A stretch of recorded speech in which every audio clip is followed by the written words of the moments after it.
Graça e paz, bom dia, Deus abençoe a todos. Estamos de volta com Ética Cristã agora. Opções e questões contemporâneas.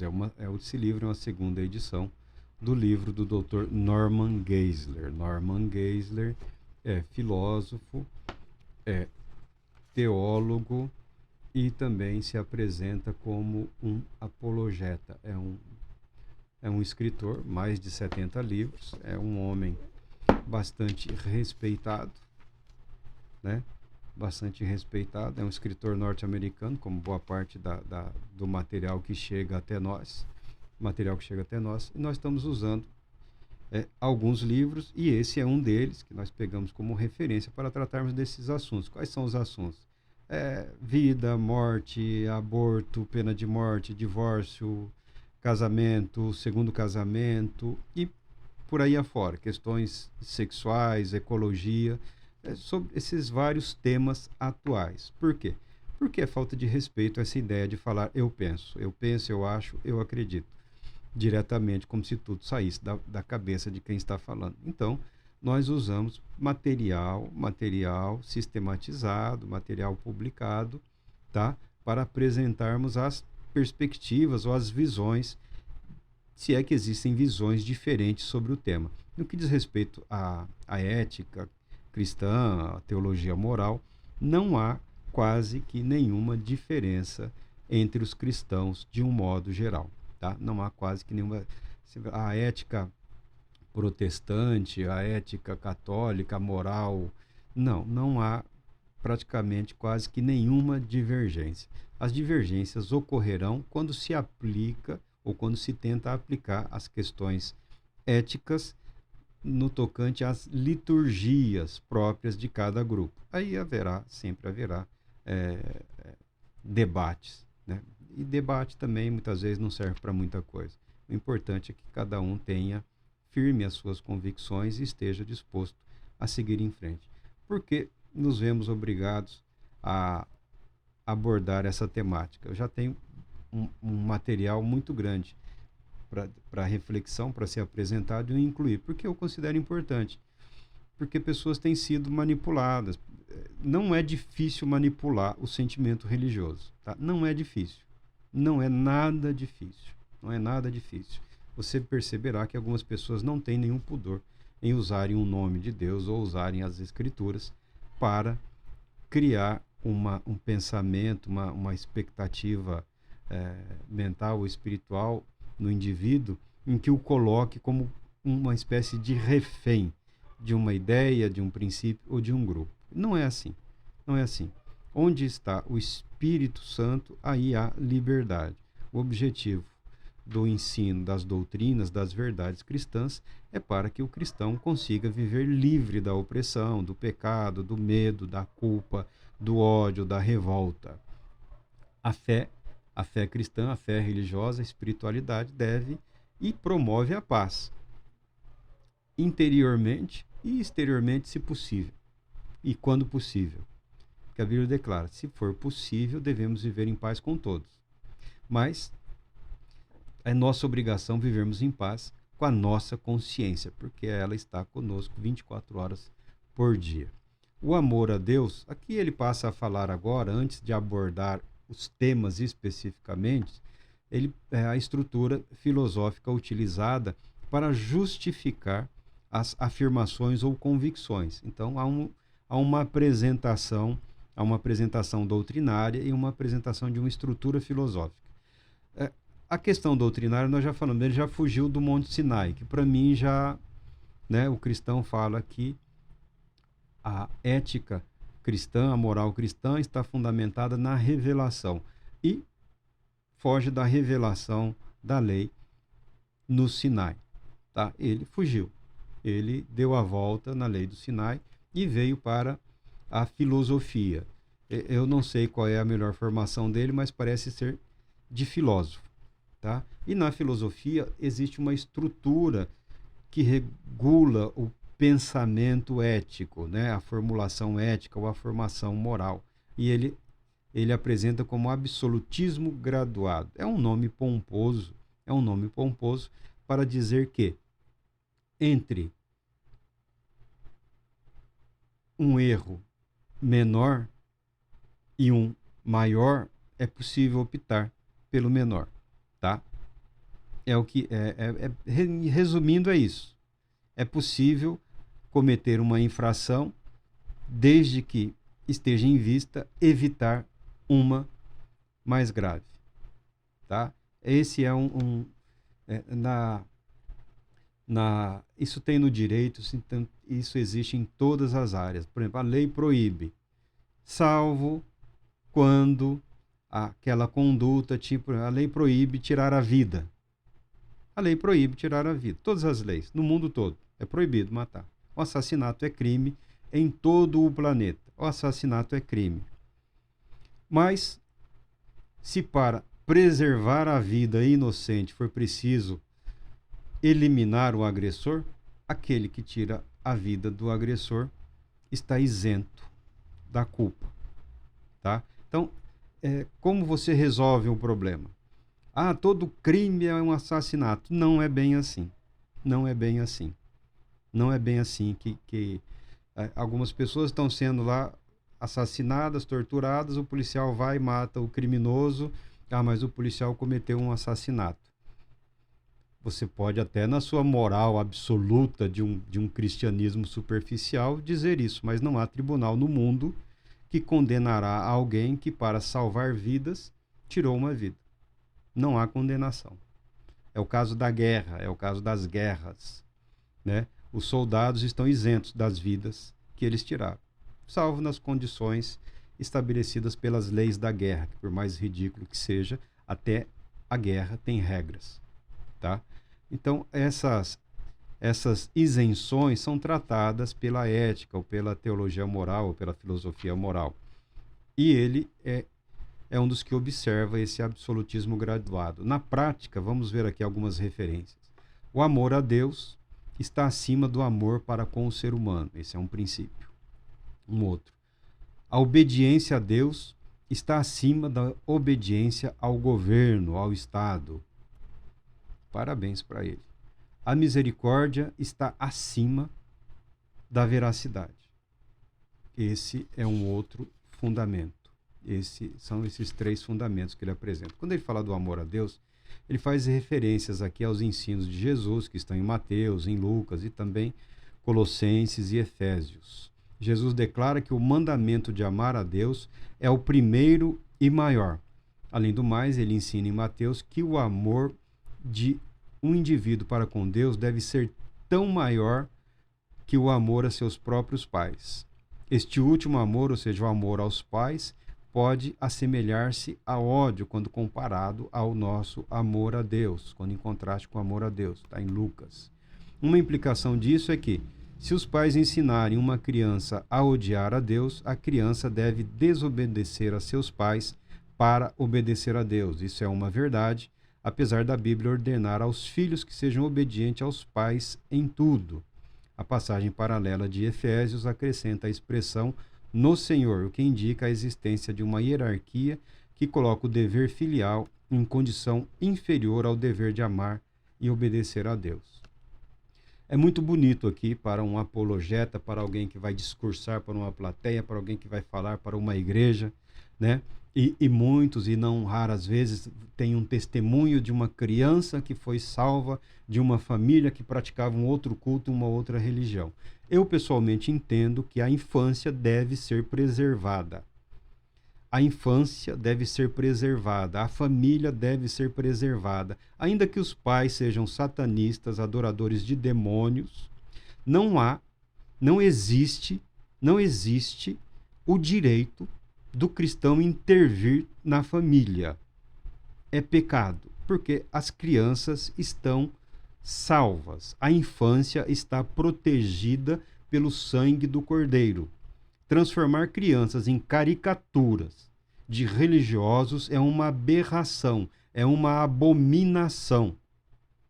É um desserviço à fé, é uma mutilação dos sentimentos e dos afetos verdadeiros que a criança tem em relação aos seus pais.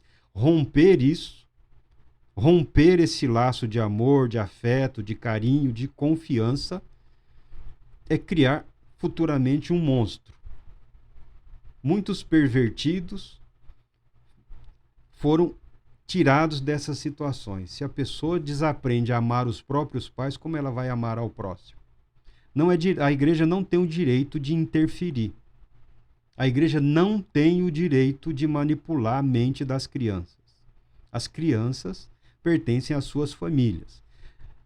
Governos autoritários, países como o Brasil e outros lugares afora, é comum resgatar as crianças. Não, a criança está... Resgatar não, né? Fala-se resgatar, proteger de uma situação cruel. O Estado, quando se torna incompetente naquilo para o que ele foi criado, ele costuma se intrometer em questões morais. Você pode ver o Brasil. Não resolve, e começa a debater questões morais, que não vai mudar absolutamente a situação de ninguém, a vida de ninguém. Mas cria-se uma lei para apaziguar os ânimos dos mais afetadinhos. Eu concordo que o amor a Deus deve se sobrepor ao amor aos pais, a partir do momento em que a criança tiver condições de conscientemente decidir por isso. O que há aqui é uma tentativa de manipulação da mente de crianças no que diz respeito à igreja, no que diz respeito às instituições, no que diz respeito aos ministros, aos pastores, aos pregadores, aos padres, essas pessoas obcecadas em proselitismo, né? Querem fazer adeptos e apresentar essas pessoas nos seus ritos de propaganda. Eu, pessoalmente, entendo que a família deve ser respeitada. A criança tem o direito a ser educada no patrimônio cultural, religioso e social da sua família. Tá? Ela não é refém, ela não é uma prisioneira. A partir do momento em que ela tem consciência para livremente buscar outras escolhas, outras alternativas, aí sim. Agora, intervir, bombardear a família, esse é um pensamento que não é saudável, não é equilibrado e não é cristão. Então, esses que dizem estar defendendo a fé, só eles têm a fé verdadeira. Aí todas as outras famílias, se a família é espírita, se a família é católica, se a família é islâmica, se a família é budista, ou se a família é de ateus, para eles tudo é satânico, para eles tudo é Satanás, tudo é o diabo. Desagregar a mente da criança do seu afeto natural, espontâneo e do seu respeito e carinho para com os pais, para mim é uma violência contra a infância. Eu não posso falar do que eu vi, do que eu aprendi em 30 anos trabalhando na polícia, tá? Porque eu estaria sendo grosseiro e leviano com pessoas que tiveram suas vidas expostas. Mas eu tenho muita reserva com esses salvadores de crianças, tá? Com esses preocupados demais, que quer evangelizar, que quer isso. Eu tenho uma grande preocupação, porque a experiência mostra algumas abominações, que não é só... não tentem pensar que as abominações estão só nessas histórias de padres e de grupos. Não. Tem em toda a parte. Porque o ambiente religioso, em determinadas ocasiões, possibilita a infiltração de cafajestes, de canalhas, né? Pessoas superficiais, rasteiros, pessoas escorregadias, que estão sempre dispostas a defender a declaração doutrinária. Não tem nenhum cafajeste, em qualquer religião, não tem um canalha, não tem nenhum cafajeste que você possa acusá-lo de heresia. Eles defendem com um afinco as declarações doutrinárias, o estatuto, isso é uma coisa impressionante. Você fica até irritado, você até se irrita. Então, essa facilidade para defender a declaração doutrinária nem sempre equivale a viver a fé, a uma vida compatível com a doutrina, com a fé declarada ou afirmada. Eu entendo que a infância deve ser preservada e a família deve ser preservada e respeitada. Se a igreja desrespeita a família, ela está amputando as próprias pernas. Ela está cortando as próprias pernas. Em pouco tempo ela vai desaparecer também. Aí vira fraternidade, né? Grupo de homens, de senhoras, né? Vira sociedade de amigos, isso, aquilo. Deixa de ser igreja. Então a igreja deve respeitar a família. A igreja, entendo eu, tem essa obrigação. É que para alguns, quando ouvem essas afirmações aqui, parece tudo muito bonito. Mas quando você para estudar isso aqui, existe uma ciência chamada lógica. Lógica, para as pessoas da minha idade, vai lembrar do personagem lá do Spock, lá, aquele chatão lá, né, que defendia a lógica. Mas existe uma ciência chamada lógica, que tem por objetivo estudar as estruturas de pensamento, as estruturas, os regramentos. Por exemplo, garantir que os meios utilizados estão de acordo com o propósito final. Tá? Então, a lógica garante que as pequenas afirmações estão dentro do contexto maior. Servir a Deus, amar a Deus. Tá? Então, é uma ciência muito chata, é um estudo muito chato, é muito difícil, é cansativo, é um negócio muito, muito assim, é penoso estudar lógica. Mas quando você aprende pelo menos um pouquinho, você consegue aguçar a sua mente para discernir algumas falhas. Então, a afirmação é linda, mas a construção decorrente dessa afirmação é uma incitação à rebeldia. Isso eu não posso aceitar, isso eu não posso admitir. Eu sei que o pensamento do Dr. Norman pode ser um dos melhores possíveis, mas a apresentação dessa parte dele aqui para mim, ela é muito frágil. Por quê? Porque ele fugiu do Monte Sinai, ele fugiu da revelação de Deus ao povo judeu, a Israel, a legislação mosaica. Ele tentou contornar. E tentou contornar com a filosofia. A filosofia não é um valor absoluto. A filosofia é mais uma ferramenta do que um propósito em si. Se a filosofia alcançasse a verdade, ela se tornaria uma religião. A filosofia é uma ferramenta para a sistematização do conhecimento.